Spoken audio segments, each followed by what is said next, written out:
طبعا ضد قائمة المنقولات، قولا واحدا انا ضدها. ليه يا جماعة احبس شاب في قائمة منقولات؟ لو رجعنا للشرع والعرف زمان بيقولك ان الست اصلا المفروض ما تجهزش حاجة، تدخل بشنطة هدومها. ليه برضو ان انا احبس شاب لو في المستقبل يكون الشاب ده عنده ولاد يكون محبوس عشان طقم كاسات ولا طقم فوق؟ هل يعقل واحد يكون مثلا واحد متهم في قضايا القتل التاني يقول انت جاي في ايه؟ قال له اصل انا جاي في طقم فوق وطقم كاسات. طبعا يا جماعه الموضوع عبثي. بالنسبه لي انا قائمه المنقولات بحس ان هي ظلم كبير للشباب.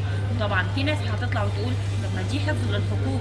طب ما انا بقول لكم في حاجه تانيه في المقابل، بنقول الست ما تجهزش اي حاجه والراجل يدفع المهر على قد ما قدرتك. ادفع مهر تجهز بيه واجهز على قد ما قدرت. تدخل للناس وتعرض عليهم الامر، تقول لهم انا مش هقدر اجهز بنتكم الا بالطريقه الفلانيه على قد امكانياتي.